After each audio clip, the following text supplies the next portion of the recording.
Welcome back, everyone. Final session, session 3. We're going to cover two of the more interesting and detailed initiatives passed by the federal government. So the first one I want to cover today, if you've got any questions about those two cash sessions we had, or sessions revolving around cash and all those different rules, state and federal, please join in on the open Q&A chat function on Friday. Again, hopefully the girls from both associations will send you out the relevant details to be part of it. Just have your questions ready to go, and I'll try and get through as many as possible. So what I wanted to do was just take you through these last two, as I said. So the first one I want to cover is the commercial rent relief, right? So this came out last week, or the mandatory code of conduct was passed. It's a very difficult one, guys. So basically, the way it works is and I'm going to look at it and speak as though we could have landlords listening or tenants or both, right? The way it works is effectively now you've got to qualify for the code of conduct to basically include you and be relevant to you, and you get covered by it. Is there needs to be we need to have a business that's turning over less than 50 mil, and we need to be able to qualify for the JobKeeper program, which I'll explain next, right? So you got to tick both boxes. If you don't tick both boxes, you don't qualify to be covered under the mandatory code of conduct for commercial premises. So basically what they've done is, if you qualify, effectively there's a moratorium for 6 months, which means you can't get evicted ultimately, right? So you can't get evicted, and you've basically got to start negotiations with the other party and come up with an arrangement that suits both, right? So let's use an example. So I rent a factory. I've got 10 blokes and I rent a factory, and we're being impacted, right? To qualify for the JobKeeper payments, you've basically got to be able to show 30% or more of your turnover has dropped. So your revenue has dropped by 30% or more in a comparative period to last year.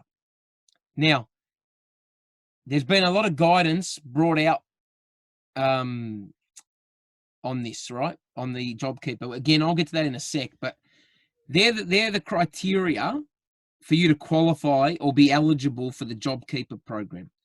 You need to be considered eligible for the JobKeeper program and be under 50 mil to qualify again for this code of conduct. And what it means is, again, I own a factory and I can prove that revenue's under, over 30% reduction year on year for the same period. I'm in a 2-year, lease or 3-year lease, whatever it is.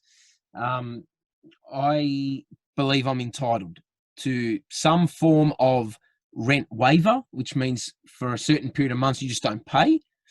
And if that's the case, the government has instructed the banks to be kind as well to the landlords, and instructed the banks to basically give them the same amount of time. So let's call it 6 months, where there's a moratorium in terms of they can't evict their tenant, where they've got the opportunity to get their loans frozen. So the majority of loans out there, I would suspect in Australia, are interest only. So what the bank is allowing you to do as an investor is freeze that payment for 6 months and basically capitalize it and then pick it up again when it starts, right? That's how they're hoping that they've covered every part of the wheel here, the government. Essentially, though, in effect and in practice, it is an open conversation and dialogue between landlord and tenant. So there are no rules here other than the tenant cannot get evicted for 6 months. Everything else is in good faith. Now, ultimately with commercial property, a little bit different to residential. If you think of residential property, particularly within, say, 20 Ks of the city, you're going to rent it very quickly if it's a half-decent dwelling, right? So you're not as concerned as to whether you sour that relationship. With commercial, it's a bit different. So if you think about it from both sides, you've got the landlord who has you locked in, you've been a good tenant, you've never not paid, he's applying CPI increases every year on your lease. There might also be a fixed increase. So there's a lot of benefits from a commercial landlord perspective. And the biggest one that I failed to mention was the fact that even if you walk out on the lease, right, and because you have a big blue and you both tell each other to get lost, and the minute the 6 months is up, you leave and they want you to leave, right? They're prepared to let you walk from the lease. I don't think there's going to be many takers wanting to take on a new commercial lease at the end of this 6 months. I might be wrong, right? But I think that our bounce back's going to take a bit longer than that. So, they've then got to think, do I want it empty? Do I give this guy 3 months, no rent? Do I give him 50% off for the next 6 months? Like, you got to basically spend some time going through it. For the tenant, again, you're probably in the same spot as the landlord. You've probably spent money on the fit out. So you've invested in the building for the long term, right? All your staff, all your invoices, all your correspondence have got that address on it, your registered address.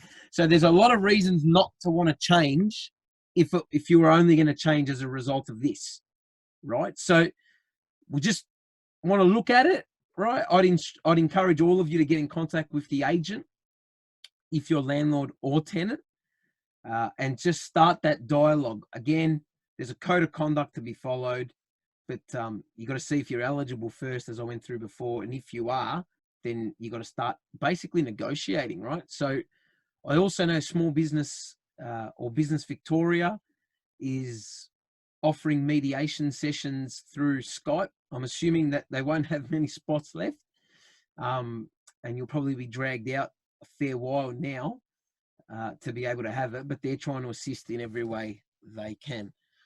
Okay, finally is the JobKeeper payments.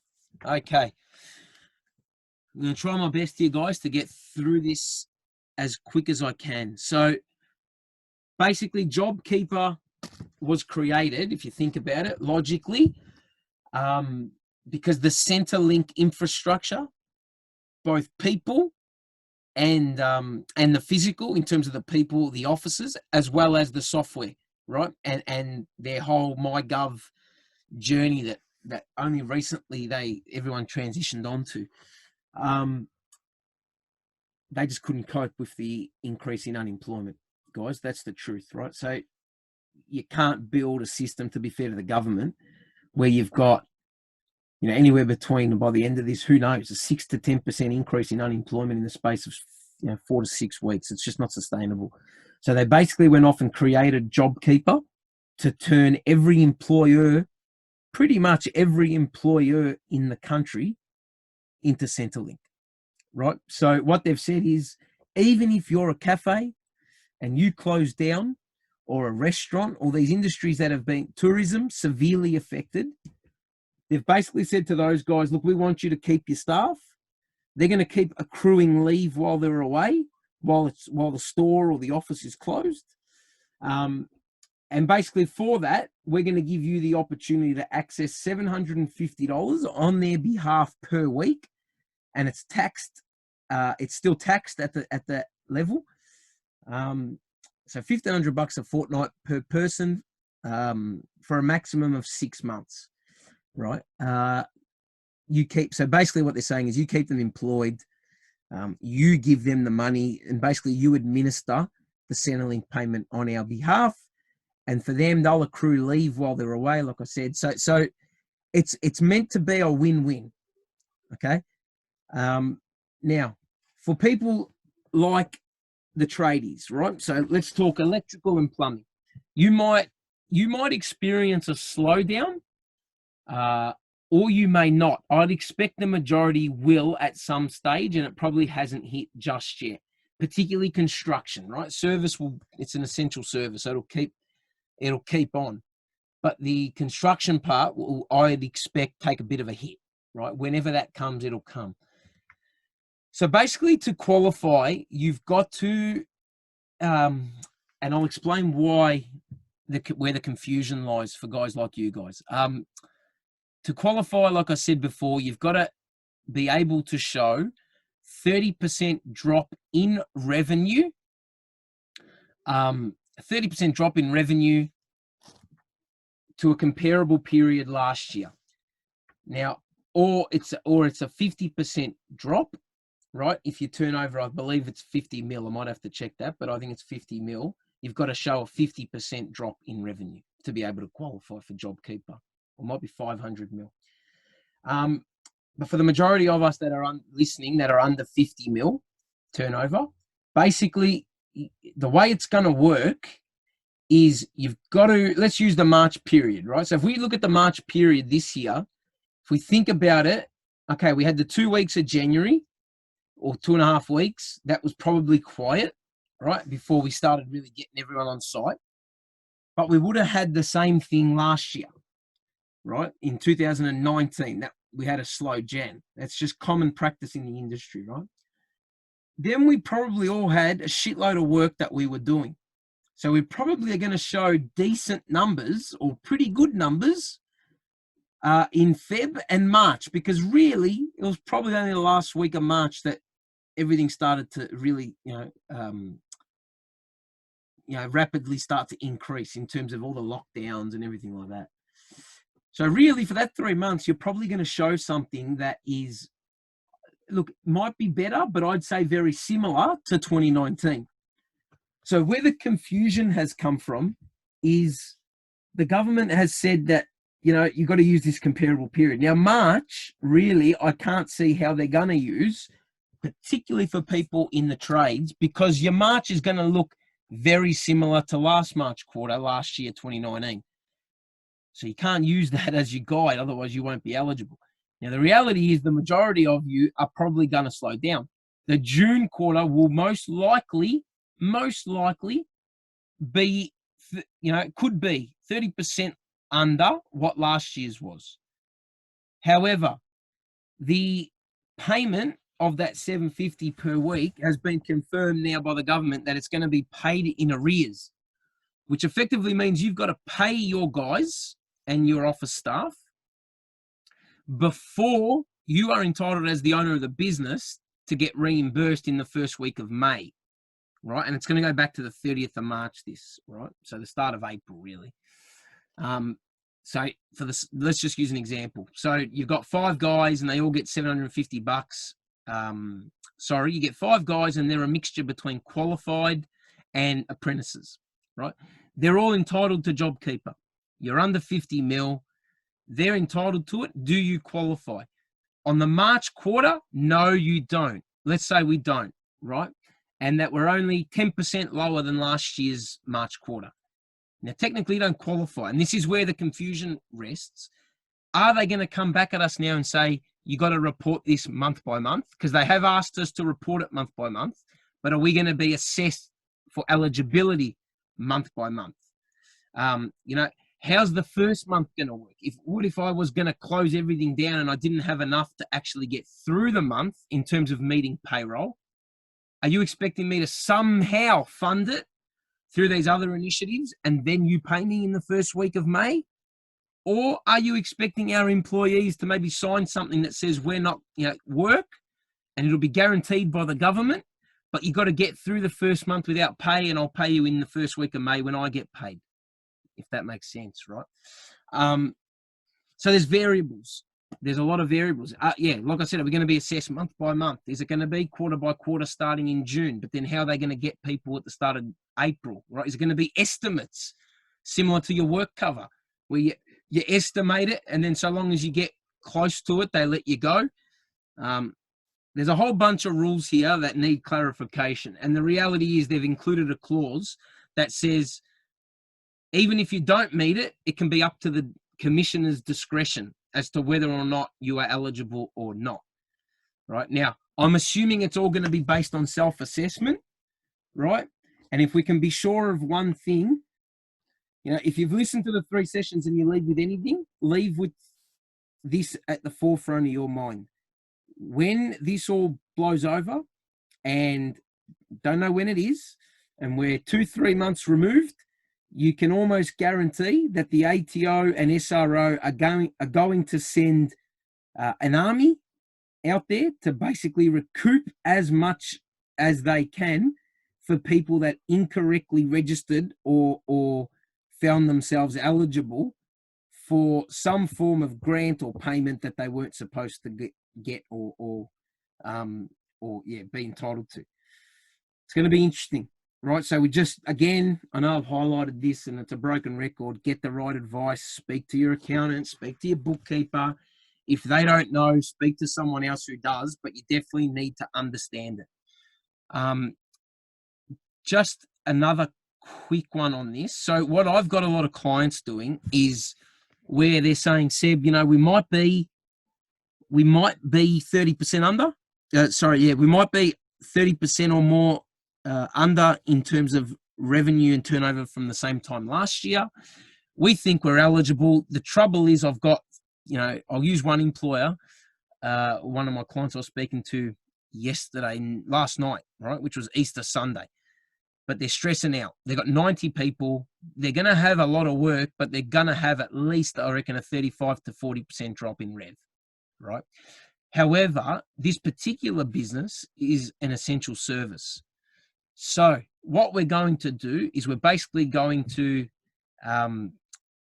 call a big staff meeting, potentially get rid of a few people that we don't want around anymore first, and use this as a guide or as an excuse. And then we're going to call a massive, big team meeting where we've got 90, it could be 80 people by then standing in front of us, and we say, guys, if you're in the room, we want to keep you long term. The business is going to rebound. We've actually got a lot of growth areas that we were going to capitalize on. However, we've obviously hit a speed hump. We don't want to put anyone off, so we want to keep everyone employed because it's going to burn again afterwards, right? In terms of it's going to bounce. So what we're going to do is we're effectively going to turn everyone into permanent part-time. We still need you to come in to do your hours and your shifts for that 2 to 3. It could be 2 days some weeks, might be 4 days another week. We will only allow you to work on your hourly rate up to the point where you're entitled to $750, and then that's it, right? So that way, you keep them working from a mental health perspective and from the perspective of them staying involved in the business, right? And things remaining as normal as possible to your clients. And then they basically, then that's the 750. You give them you get it from the government and you give it to them, right? Where the trick is here is with this particular client, is that they will still have more work to do outside of the $750 they're paying everyone, right? So any additional income that the business invoices is actually going to be pure profit. So it's going to have a double effect. It's going to have an effect where the staff get paid, and we're going to have an effect where the employer is probably going to be able to make some money out of this, which they're entitled to do because that's the point. We're meant to be able to get through, right? That superannuation are not compulsory on the subsidised portion as well. So you don't have to worry about that. It's literally $750 in, $750 out. And you still got to do all the reporting as per normal. The only other thing to mention here is if there's no change and you're just going to continue to trade all the way through, and you need some people to be full-time as per normal, you can still apply for the 750 if let's assume we're eligible and we're under that or over that 30%, and we're still eligible, and you need 5 guys to remain full-time for a specific reason, you'll still get the $750 back from the government for them, but any additional hours they work, like their normal hours, anything above 750, you have to cop as the employer as per normal, right? And you can do a bit of a mix and match, to be honest. Again, there's still a lot of questions to be answered on this. First payments are expected out the first week of May, which is very interesting because it's probably by the time you listen to this, the rules might have changed, guys, right? So again, just keep in contact with the right person. That's pretty much it from me. Today's one was maybe a bit confusing, maybe a bit detailed. Yeah, if you've got any questions, speak to the right people. I mean, we're here as a firm, so I'm in, I've said to the girls at the associations, we are overloaded at the moment as a 20-person firm in terms of satisfying and maintaining our existing client base. Hence why we basically wanted to put these out there to give you guys some tips and tools so that you know what's going on and you can demand the right information from the people that work with you. Moving forward, look, I'm still happy if you guys want to send me an email, you know, jump on our website, find my email. If you want to send it, you know, send me an email. I can't promise you'll get back. We'll get back to you too quickly, but we'll definitely get back to you. One of my accountants will get back to you. Yeah, because we just make, to be honest, guys, there's an element of social responsibility here, right? It's my fear is the majority of accountants and advisors that you might be dealing with, you might not have that relationship with them and you only might see them very sparingly. They're not going to probably be proactive in letting you know. So I said to both associations, let's just get something out there so these guys have got some good stuff that they might be able to draw on.